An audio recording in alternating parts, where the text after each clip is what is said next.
Hello and welcome to Sweet Sycamore. We are on episode 10 as we dig into the second portion of chapter 5 of the book of Esther. I have thoroughly loved getting to know Esther. Even though we may not know everything about this woman, when we really dig into the scriptures, we can find so much about her character, about who she is, and how she acts through matters. And if you remember where we left off, she had just done a banquet for King Xerxes and Haman, and for the second time, King Xerxes had just said to her, whatever you want, even if it's half of the kingdom, which, by the way, this is a very large kingdom, it's yours. But she says, for the second time, she pauses, and she asks him to come to a second banquet. Not just him. Now remember, Haman is also at this first banquet. And she says to both of them, will you please be the guest of honor and come to the second banquet? And that is where we're picking up in chapter 5, verse 9. It says, Haman was a happy man as he left the banquet. Why was he happy? Well, he wasn't an afterthought. I mean, you remember King Xerxes had to summon Haman to come to the first banquet. So she was very intentional about make sure you invite Haman. And even now, he is standing there. He is in the presence of the king and the queen. I mean, there is nobody higher than these two. And she, meaning Esther, intentionally invites him again. And this is power to Haman. And by the way, power is where Haman thrives. In fact, we actually see that power actually brings Haman joy. Can you think about anybody in your own life who thrives on power? I always feel like even when you look at the political system or anybody who rises in power, it always feels like there's good intentions. Everybody has pure hearts as they want to rise to the top for good reasons. But then when they get power, do you ever notice that power has a way of corrupting even people with the best intentions? It is hard because in life, somebody's always got to be in power. Even you look at the church world, there's always got to be somebody leading. My question is always, does this person crave this? Is it the power that brings them joy? Because I do feel like that's when almost like the wickedness or corruption can easily creep in. Or is power kind of modeled the way like Jesus had power? Jesus had power. He had people following him. People were listening to his every word, yet he was still serving. He never held power over people. He lived life like a servant. And I think that's the difference of power that can corrupt versus power that can actually make a difference. Are we modeling Jesus even in the power that we have been given? Okay, short little sermon, but that's just something that I notice when I see somebody in power. Some of my first things will be to see how they honestly, sincerely live out their life. And we can see this right in this next verse with Haman. Continuing on with verse 9, it says, but when he, meaning Haman, saw Mordecai sitting at the palace gate, not standing up or trembling nervously before him, Haman became furious. This just shows me that Haman's ego is very fragile.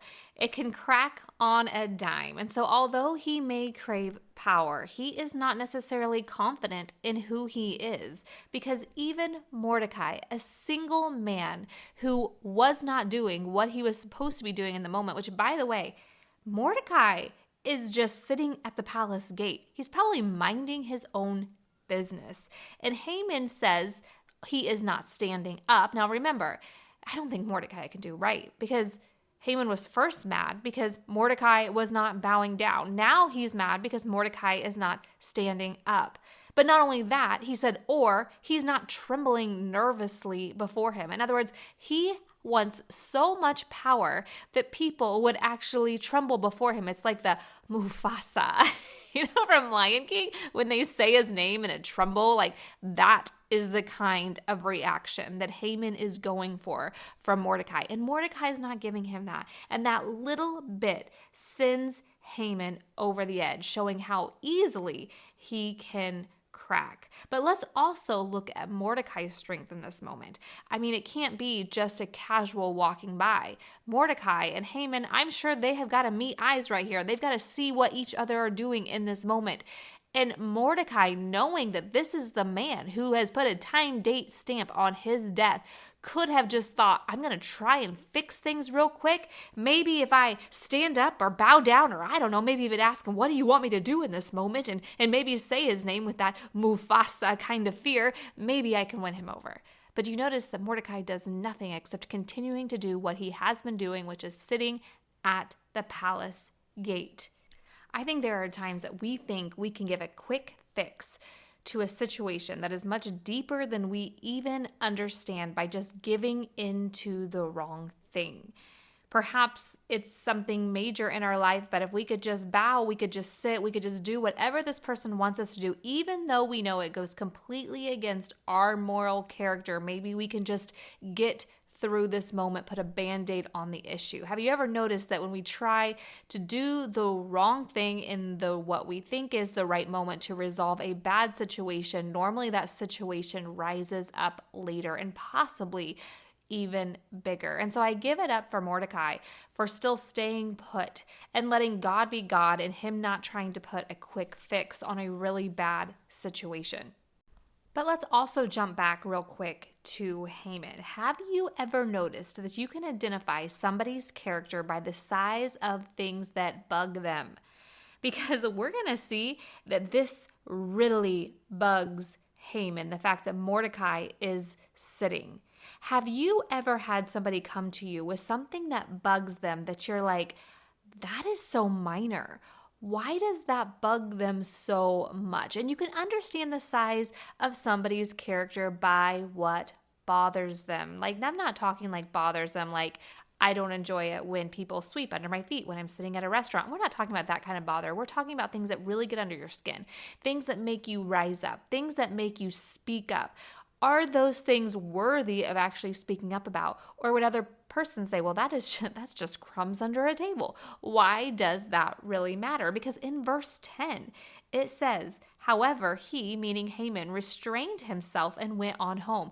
Restrained himself shows me that there was actually an encounter between him and Mordecai. It wasn't like he walked by and just thought about it as he was walking home. If he had to restrain himself, then there is actually something going on directly between Mordecai and Haman. They are meeting eyes. I am not sure. The scriptures doesn't give us any more, but he restrains himself. So proud of you, Haman. This is probably the best thing we have seen of you so far. But then it says Haman gathered together his friends and Zeresh, his wife, and boasted to them about his great wealth and his many children. Okay, do you understand what this is saying? So basically, Haman is so frustrated with Mordecai that he decides that he is going to go home.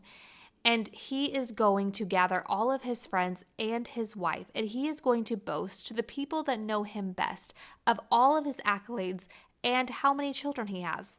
I mean, I'm a wife and I'm a mother, and I'm like just laughing at the fact that he is boasting to his wife about how many children he has had. And then it goes on to say he bragged about the honors the king had given him and how he had been promoted over all other nobles and officials. Oh my, this man, if I actually met him, I think he sends shivers up my spine. He is basically telling everybody, let me tell you all that you already know about me, and let me just make sure that you understand who I am. By the way, these are his friends and his family. These are the people that probably love him unconditionally, and guess what? He is still boasting to them. Why? Because he's probably surrounded himself with people who will encourage this bad behavior. And speaking of boasting, I lived in LA for about 2 years. And during that 2 years, I learned the importance of who you know. On a continual basis, people would be name dropping, saying, I've worked for this person, or I work in this company, or I've been to this person's house, or I have hung out with so-and-so. And who you knew actually made you who you were in LA. Now, I don't want to put everybody in the same category. Perhaps it was just the groups that I was hanging out with in LA. But man, was it so hard. And I'll be honest, at first, coming from Florida and previously in Indiana, it was kind of cool. I was like, what? You know so-and-so, you're this or you that, or these are your accolades. Like, I'm going to be honest, I had never hung out with people that knew these people before, so it sounded so cool. But I'm telling you what, boasting is only attractive for a short period of time. And then it got old. And then shortly after that, after I was like, oh, it actually got ugly. And you thought, does this really define people based on who they know, based on the accolades that they have done? Does this tell me anything about these people's character, who they actually are? And in the end, no, it tells me nothing about them except who they hang out with or who they've met. And perhaps it could actually tell me worse things about them because of who they hang out with.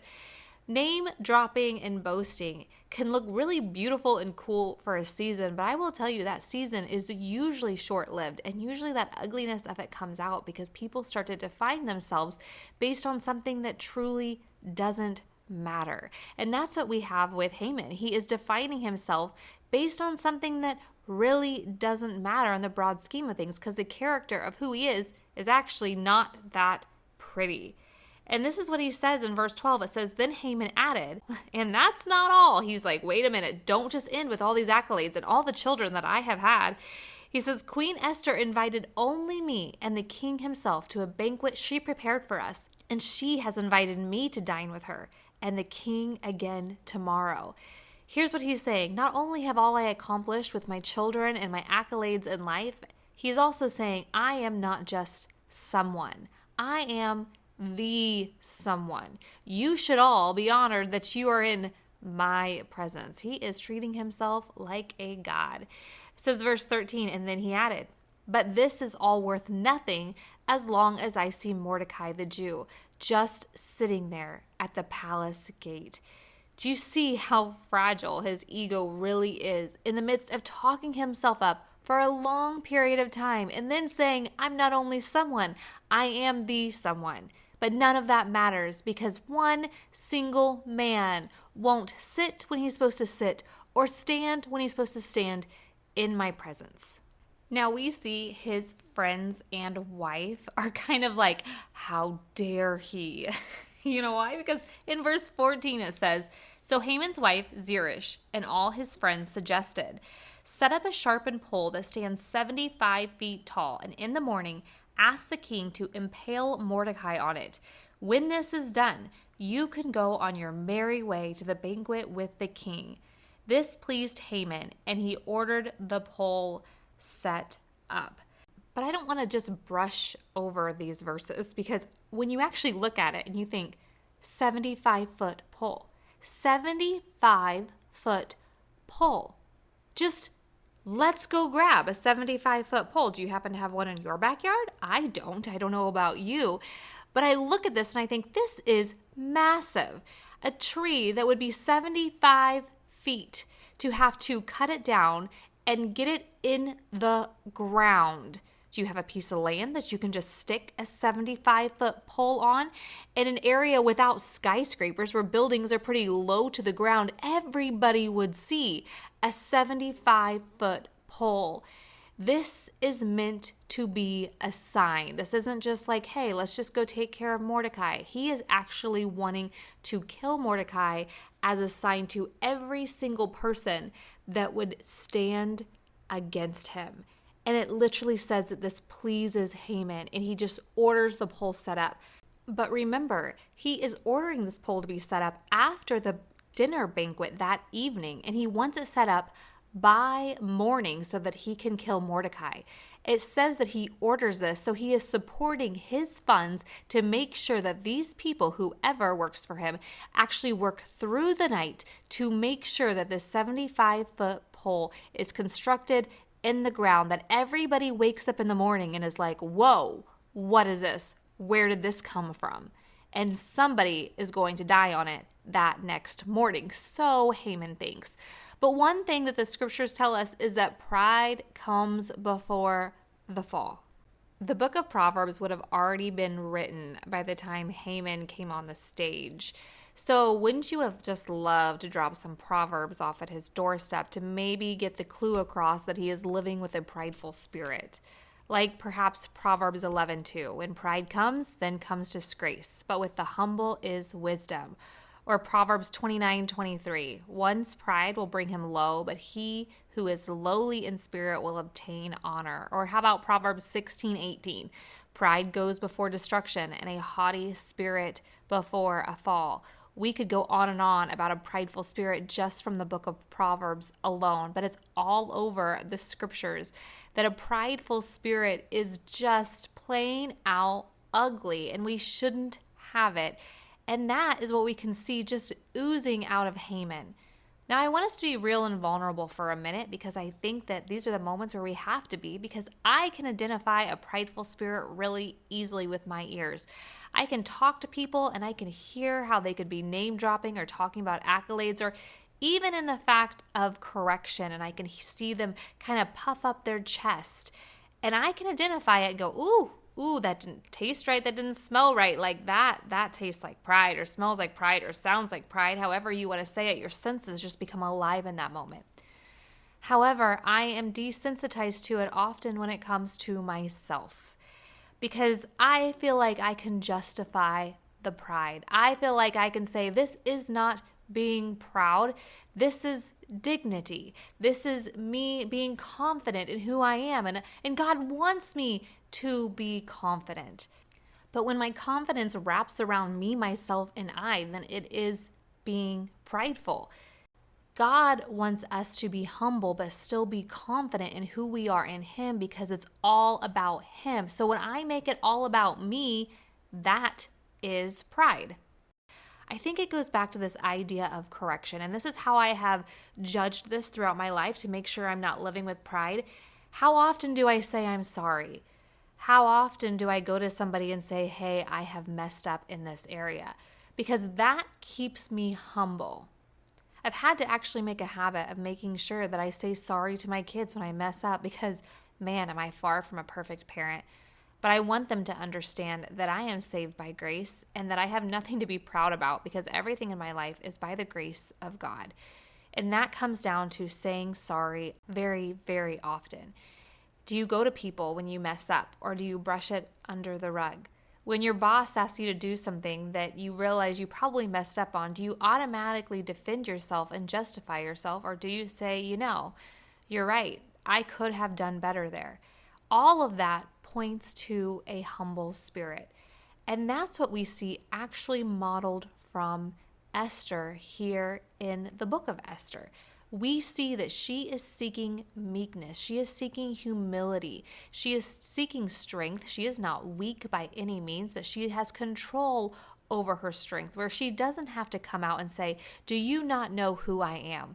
Because, by the way, Esther could have pulled a Haman and sat in that throne room and says, do you not know who I am? I am a Jewish woman. Or she could have waited to that first banquet and looked right at Haman and said, do you not know who I am? She could have treated the secret that she kept, that she was a Jewish woman, over him as a threat over his life. But instead, she walked in meekness. She walked in humility. And I see that in Proverbs when it says, the humble have a wisdom, in Proverbs 11:2, in Proverbs 29:23. It says, the lowly in spirit will obtain honor. And we are going to see this in Esther. We are literally getting two sides of the equation when we look at the book of Esther, between the life that Esther is living and the choices she is making to walk through this predicament versus the choices that Haman is walking in the same predicament, just on the opposite side of the equation. And that's where we end chapter 5, with everybody waking up the next morning,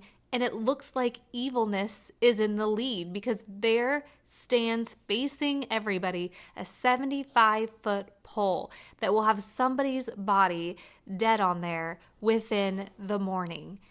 There are so many times when it looks like evilness has just taken over and there's no way to even overcome it. And here sits a woman who's choosing to honor instead of insult. She's choosing meekness instead of demands. Is this going to get her anywhere, even though the Proverbs say that this is the way to walk? There's going to be so many moments when we choose humility, when we choose the right thing, when we choose meekness, when we choose to actually take the higher road instead of letting pride take over us, where it's going to look like everything is winning. But can I encourage you to just hold out? Don't give in, just as Mordecai did not give in at that palace gate to make a quick fix, because God is always working behind the scenes. He will always honor those that seek to be humble, that seek meekness, those that seek Him. And that's what we're going to find as we dig into chapter 6 next time on our Sweet Sycamore devotion.